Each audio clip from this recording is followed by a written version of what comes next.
Dr. Grant is a Callaway Distinguished Professor of Systematic Theology. Dr. Grant, welcome. Thank you. I have a few questions I would like to ask you, starting with, there has been an excitement going around this conference. And what have you found to be exciting since you've been here at this conference? Well, it's 200 years. 200 years, that's phenomenal in and of itself. We celebrate the fact that we are a denomination which has existed not only 1 century, but for 2 centuries. And that's to be celebrated in and of itself.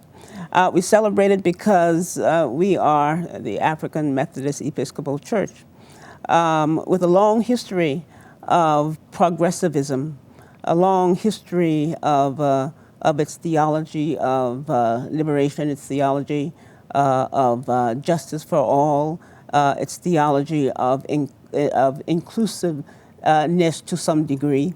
We'll talk about some of the ways in which it's not inclusive in a few minutes. But we celebrate this progressive denomination that has made significant contribution to our life and to our world, not just to secular world, but also to the religious life, to the church world. So we are thrilled about the opportunity to celebrate 200 years of the existence of this church.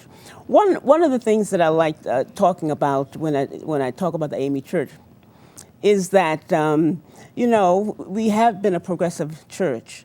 We've been ahead of many others in other denominations, even in the African American community. Many scholars and many leaders of the church are fond of saying that we're a church with a different sociology, that we are here as a result of our of a social protest, the fact that Richard Allen, Absalom Jones, and the others were protesting the sociology of the context. Mm-hmm. Well, I really disagree with that. I argue that the existence of the AME Church is not just a social protest. Mm-hmm. It's not just sociology, but it is, first of all, theology. Our church is based on a particular kind of theology, a theology which is progressive, a theology which is liberative, a theology which argues for the liberation of people. It's a theology which argues for justice. So when Richard Allen, Absalom Jones, and the other women among them as well walked out of St. George Methodist Episcopal Church, they were not just making a social demonstration, a social protest, but they were actually making a theological declaration. They were making a theological argument. They were saying, it's illegitimate for you to try to talk about a God of justice when you practice injustice among people, one among the other. It's illegitimate for you to talk about a God of love when in your relationship to people, the different races, black folks and white folks, there's no love that's demonstrated in those groups of people. It's illegitimate for you to talk of a God of righteousness when you're not acting righteous, you're not being righteous. So what Richard Allen was saying was, no, there must be a consistency, mm-hmm. a consistency between what we teach mm-hmm. and what we do. There must be a consistency in what we preach, what we proclaim of God, and what it is that we do in our church and in our society. So, no, yeah, it was a protest. It was a social protest, but it was clearly a theological protest as well, and that's what counted for the difference. Wow. So when they walked out, they were declaring that you've bastardized God, you've distorted God, and no, we must clean this up. We must we must do what is it? We must be able to practice what we preach. We must our theory must match, our action must match our theory and our theology. We must be able to not only pray, but we must do. Okay. As you very well know, this is the 50th year of the Bicentennial for the AME Church, mm-hmm. which is very, very important to all of us. And my question is to you, as you have been here, walking around and observing everything, my question is, what are some of the highlights that you have encountered since you've been here? Well, in these kinds of conferences, much of the highlights are in the hallways and the byways and the exhibit halls where you have the excitement of the political dimension of the church, where in fact the activism, the energized persons who are engaging in political campaigns for the election, and most of them focus on the election of bishops, though there are other judicatories that are being elected as well, mid-judicatories and lower judicatories. So that's a lot of there's a lot of excitement going on there. With regard to on the floor of the General Conference itself, well, I'm always concerned about issues that come forth that deal specifically with women. Well, there are two issues that I'm always concerned about. One is issues that have to do with education and the church's stance on education. The AME Church has been significant in terms of its contribution to the discipline, to the institution of education.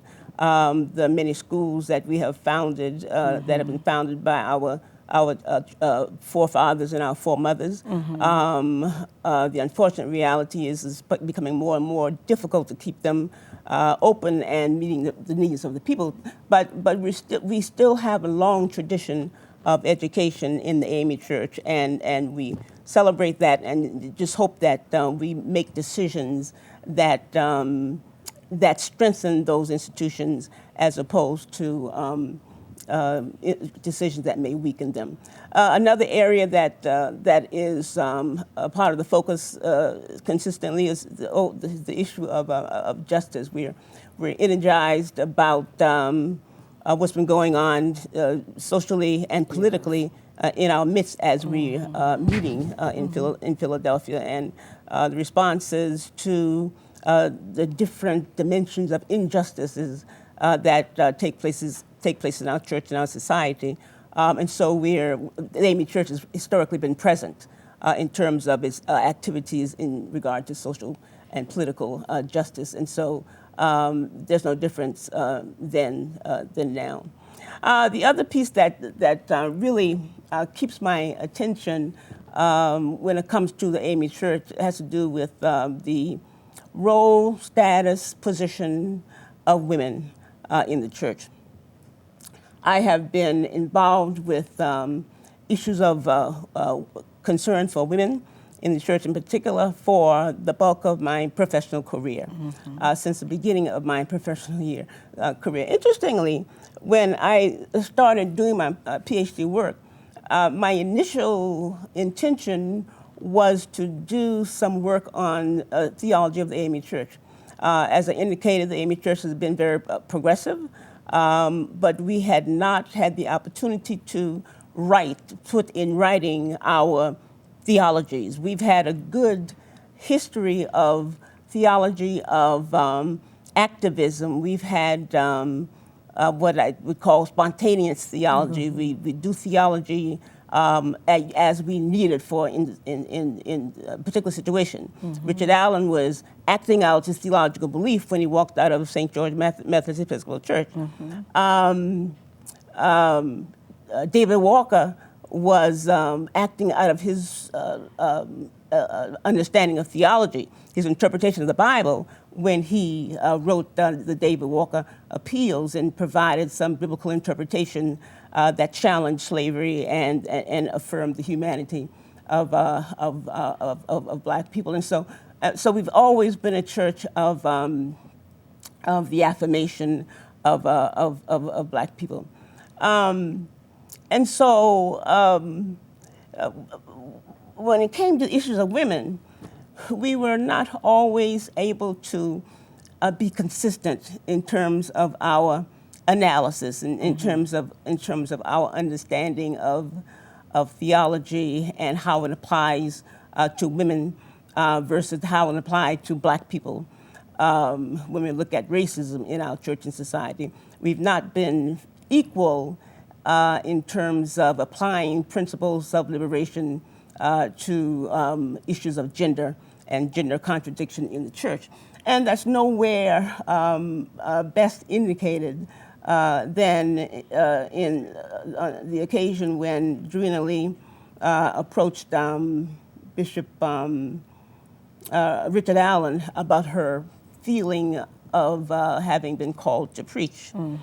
Richard Allen gave the book answer to the question. The Methodist discipline has no provision for women preaching. Well, that kind of relieved Drina Lee because she was kind of running from the call anyway in a sense, and so she put that on back agenda. Well, after her husband died, who was a pastor in the AME church, she had the occasion of being in a service where Richard Allen was there, and the brother who preached in the contemporary lingo of black preaching, one would say he flunked. He lost the spirit, would be another way of putting it. And he did, the text he was preaching, his preaching experience did not go well. Whereupon Drina Lee, led by the Spirit, stood forth and took the very same text and preached with fervor. It was at that moment that Richard Allen was able to acknowledge, Richard Allen was able to experience the spirit of Drina Lee. And at that point, he endorsed her calling. He endorsed her preaching across the ways, locally as well as interstate, and in fact, nationally. Now, he never did ordain her. He still did not ordain her, but he did endorse her ministry, even her personal needs. He and his wife would sometimes keep the children when she would be on the road traveling. Well, Drina Lee spoke a lot about life and liberty. I mean, when she was following her call to preach and to teach, she saw herself, conveying the life and liberty that the gospel brought forth.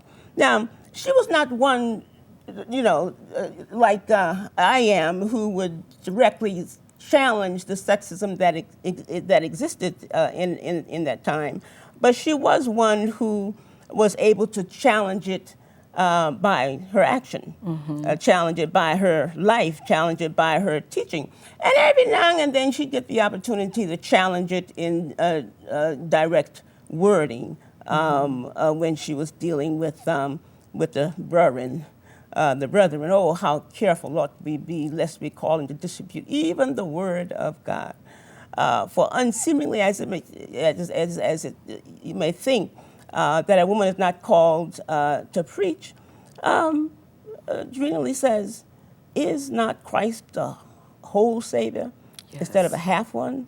As those who think that Christ does not call women to preach try to make it appear. Is not Christ not a whole Savior? Well, she did directly challenge the gender contradiction from time to time in her life, sometimes directly in terms of her words and just consistently as she traveled the country preaching the gospel.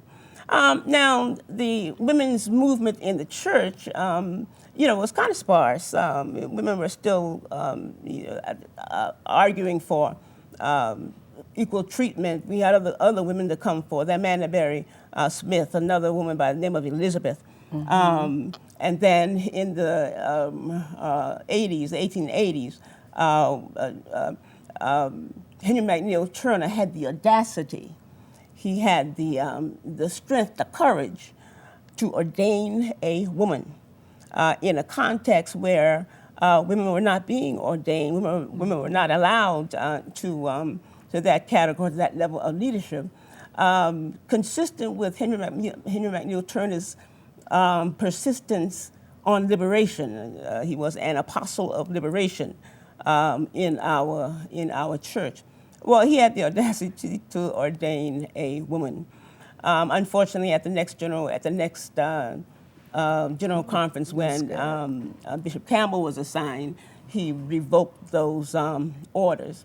But nonetheless, the struggle continued. It was probably around 1948 when the next great movement came, well, prior to that, but in 1948, with the activism of Marjorie Keyes, that we saw some more progress with regard to women in ministry in the AME Church. And then again, in 1956, I think in 48, we received the deacon's order. In 1956, the elders' orders, local elders' orders. And then in 1960, itinerant ministry, itinerant order, deacon and elder. So we came a long way, but there was still so much more that needed to be done. We had the persistence of women who would come forth just so that, you know, the brethren would know, hey, we're still here. Mm-hmm. And so you had folks like Carrie Hooper, mm-hmm. Who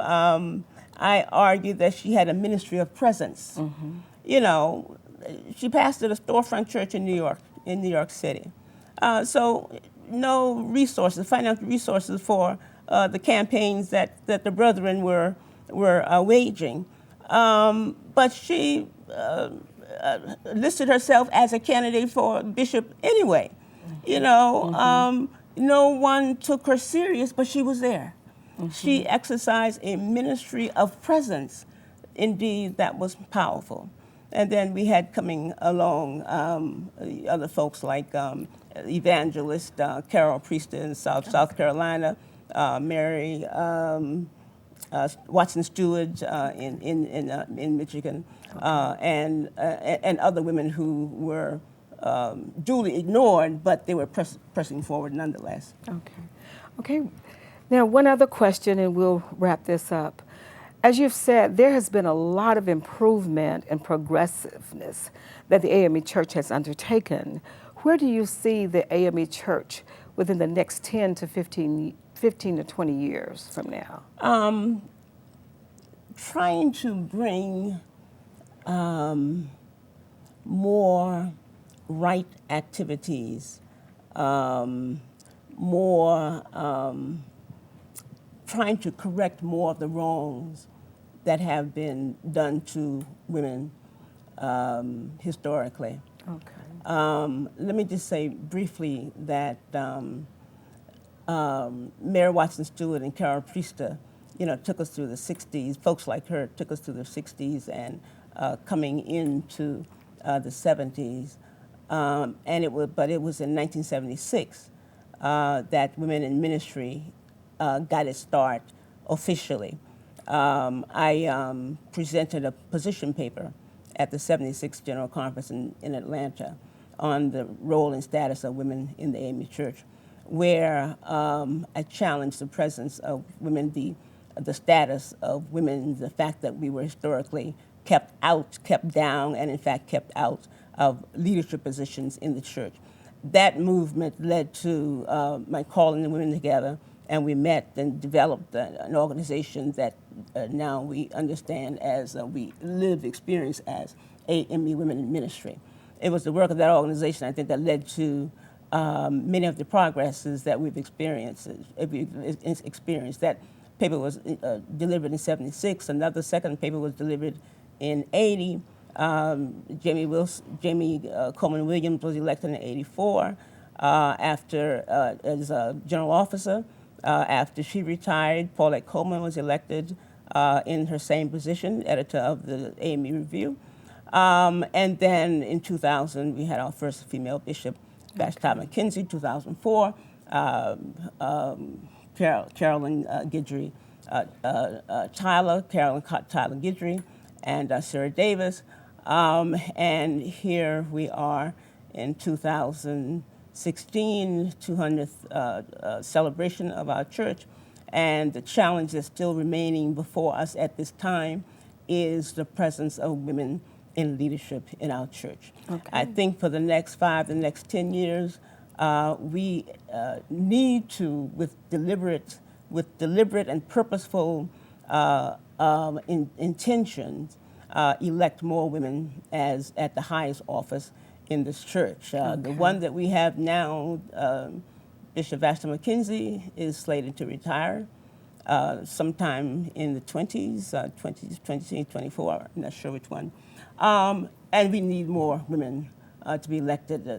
I think the best message that we can give in this General Conference, the 200-year celebration, is that to present the church with more leadership that would take us into the future, not only the next 5, 10 years, but for much longer than that. We'd like to thank you so very much for this opportunity to interview with us. Thank you. This is an AME exclusive with Dr. Jacqueline Grant, where you can only get it here.